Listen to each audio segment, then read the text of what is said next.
Welcome back to the more Sip2Tally's Power Rankings. I'm your host, Coach Evans, and today on the Power Rankings, we are at team number 8. And before we get to the number 8 team, let's recap teams number 32 through 8. Starting with the LA Rams at team number 32. Team number 31, Detroit Lions. Team number 30, Arizona Cardinals. Team 29, the Washington Commanders. Team 28, Carolina Panthers. Team 27, Indianapolis Colts. Team 26, New England Patriots. Team 25, the Las Vegas Raiders. Team 24, New York Giants. Team 23, Tampa Bay Buccaneers. Team 22, Houston Texans. Team 21, Jacksonville Jaguars. Team 22, Denver Broncos. Team 20, Denver Broncos. Team 20, Denver Broncos. Team 19, Tennessee Titans. Team 18, Green Bay Packers. Team 17, Minnesota Vikings. Team 16, Pittsburgh Steelers. Team 15, Atlanta Falcons. Team 14, Los Angeles Chargers. Team 13, Miami Dolphins. Team 12, Chicago Bears. Team 11, New York Jets. Team 10, Seattle Seahawks. Team 9, Cleveland Browns. Team 8, Les Bonbons Roulés, the New Orleans Saints. Now, I'm sure you're wondering, how are the Saints team number 8? But let's get into how the Saints are team number 8 and why the Saints are team number 8. Let's start with the quarterback room. And in their quarterback room, they have Derek Carr, and they also have, I'm getting my stats up here real quick. There it is. They have Derek Carr, and they have Jameis Winston. Now, Derek Carr came over from a messy divorce with the Raiders. Jameis Winston was already there. Behind him and Andy Dalton battled it out for playing time last year. But let's start with Derek Carr. Derek Carr has put up numbers wherever he's been. He's just not been consistent.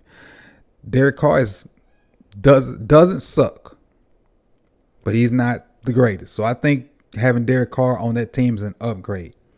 Having Jameis Winston as a backup who's produced, whether it's been extremely inconsistent, is a good backup. Jameis Winston, since the LASIK surgery, has been a good quarterback. But since he's had the LASIK surgery, he's been injury prone since then. So I think Jameis Winston is a good backup to Derek Carr, and I think they can win games in that division. I have their quarterback room ranked 18th. And I think those two can win games in the NFC South. I think that's the best quarterback room in the NFC South. Their running back room is phenomenal right now. Alvin Kamara has his legal issues, and we don't know if he's going to be suspended, but as of recording this, he's not suspended, so we're going to take it as if he's not. So him and Jamal Williams together, Jamal Williams coming over from the Detroit Lions, bruh, those two cats together, whether they play a lot together or whether you use them, sub them in and out and keep them fresh, it's going to be tough to deal with. Those two bleeps going to be tough to deal with in the NFC. Man, and I got them ranked 5th. I think that's the 5th best running back room in the league. Kamara and Jamal Williams, that's a heck of a 1-2 punch, man. A heck of a 1-2 punch. Let's go over to the wide receiver room. Now, I got that wide receiver room ranked 21st.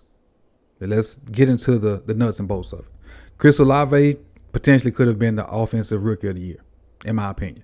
Last year, Olave had, let's see if I can find it real quick, 1,042 yards as a rookie. It's not bad with Andy Dalton and Jameis Winston and sometimes Taysom Hill throwing the ball. I forgot Taysom Hill listed as the 4th quarterback too. Now the thing is, I don't know if I mentioned that 21st. We don't know what Michael Thomas we're going to get. I can't remember the last time I seen Slant Man in the game. And Slant Man is Michael Thomas. Honestly, I don't remember. When was the last time Michael Thomas played a game? If you watching this live, put it in the comment section. If you're watching the replay, if you're watching it live, put it in the chat box. If you're watching it like the replay, put it in the comment section. When was the last time Michael Thomas played a game? I honestly don't know, and that's no troll. But if he comes back and he's the Michael Thomas he was before the injuries, the Saints could be a lot better than what I think. But if he's a shell of himself, I got him ranked right where they need to be. And so I'm assuming he's going to be a shell of himself. I'm going to assume the worst. They also have Rashid Shaheed in that room. They drafted A.T. Perry from Wake Forest. They got Brian Edwards from the Raiders. They got Kiki QT. That was the longtime Houston Texans also. So they got some bodies in that room. But this is Olave's room as of right now, to me. I know Michael Thomas is a veteran and has all these accolades and awards and whatnot, but he hadn't played since the last time. So right now, to me, this is Olave's room. And until Michael Thomas shows me that he can get back into form and contribute, I got him ranked 21st. Let's go over to the tight end room. Tight end room was not bad. Juwan Johnson, Foster Moreau, Taysom Hill. Those three guys can give you some versatility.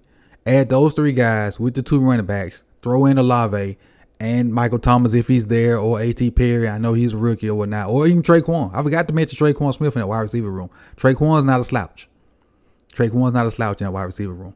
But those three tight ends, you could do some. If you got a creative play caller, you could do some things. I got that tight end room ranked 10th because I like all three of them guys. And I like the fact that you could play all three of them guys and do different stuff with them, because you could throw all three of them out there, shift the formation, and end up with Taysom Hill as your quarterback, and still have three tight ends on the field and do some QB run game stuff. Taysom Hill is the X factor in that, and he is, having him there is part of the reason why I like that tight end room, and I got him ranked 10th.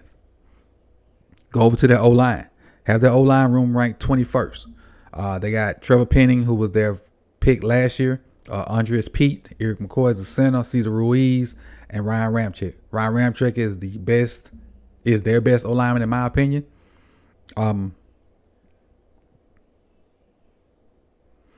Penning could eventually be, he's their left tackle. He could be a dog for them if he cleans up the holding penalties.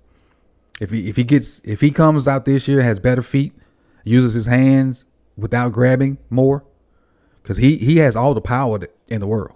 He just has to clean up his footwork and be better with his hands as far as hand placement and not being as grabby. And like when he actually is about to lose, work his feet and drive and not just grab and turn and toss.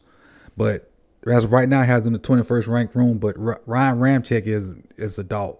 The other guys just got to kind of bring their game up to his level. Let's flip over to the other side. They're a base 4-3 team, so they have 4 defensive line starters. Cam Jordan, who's a all-pro all the time. Cam Jordan is, I ain't going to say unblockable, but when he gets somebody on the other side of him, who he's had somebody on the other side of him for a while, and you can't just like double him all the time, he gets after the quarterback like all the time. He had 8.5 sacks last year, and he's always right around that 12 to 8 sacks every year. And he just keeps going.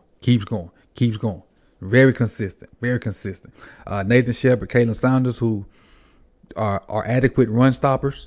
And on the other side, he has Carl Granderson, and he lost his Robin, but Granderson is not bad. Granderson had 5.5 sacks in a backup role last year, so Granderson would now be the starter.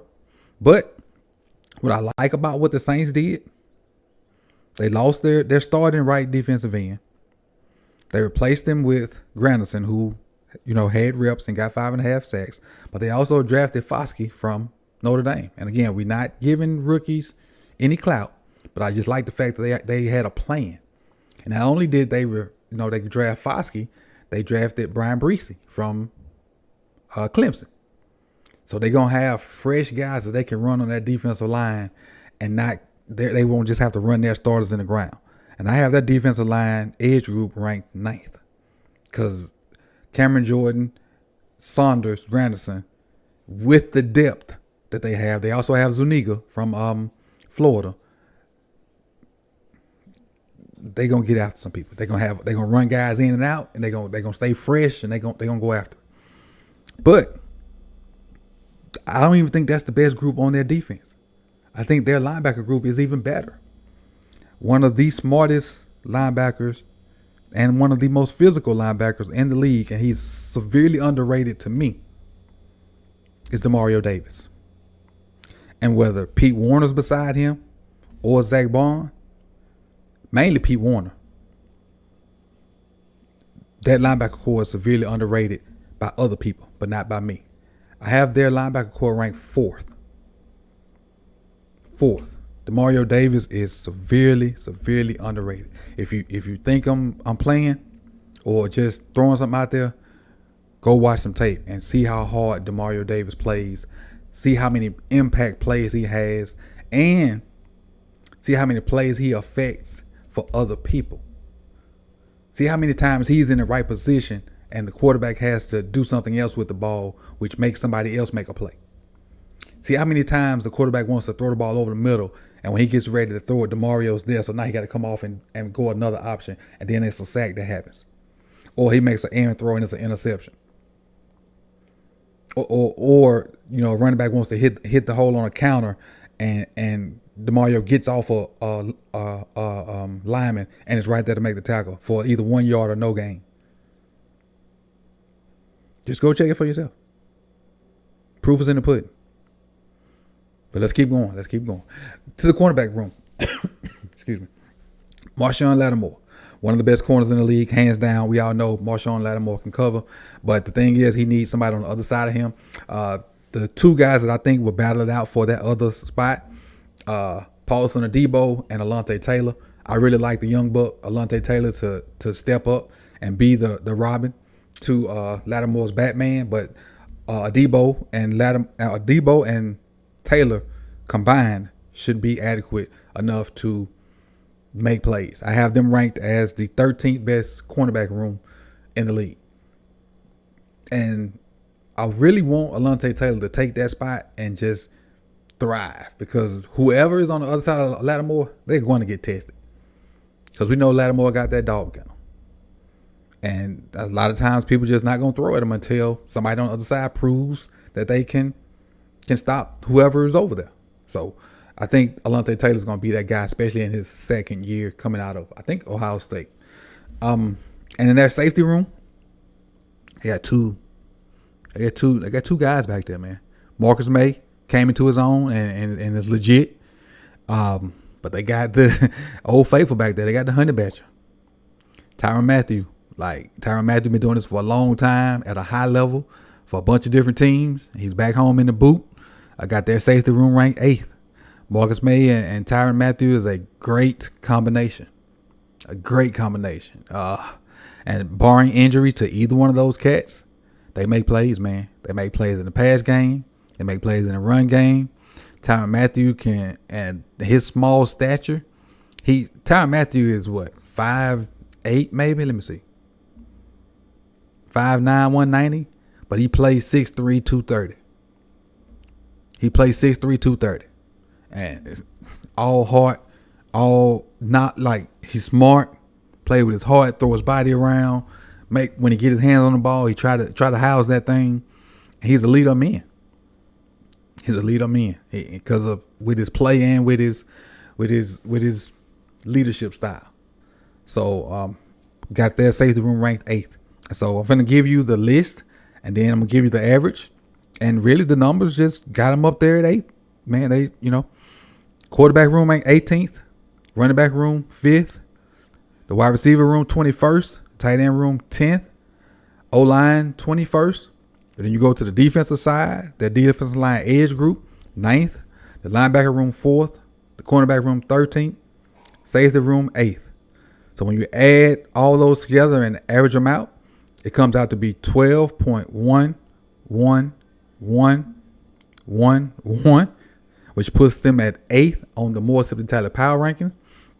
And, let me know if I'm too high, too low at a position, because, really can't say if I'm too high or too low on their rankings, because I did the positions, then the numbers average themselves out.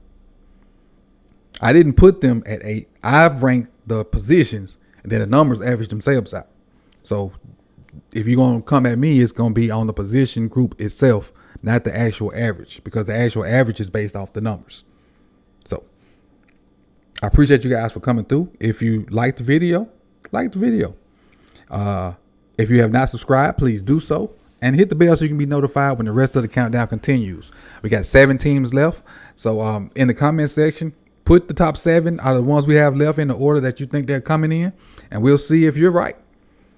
Team number 7 will be here tomorrow at 6 p.m. I appreciate everybody for rocking with me. You could have been anywhere in the world, but you chose to be here with me. And I hope you'll be here for the top 7 teams coming up. See you soon. Deuces.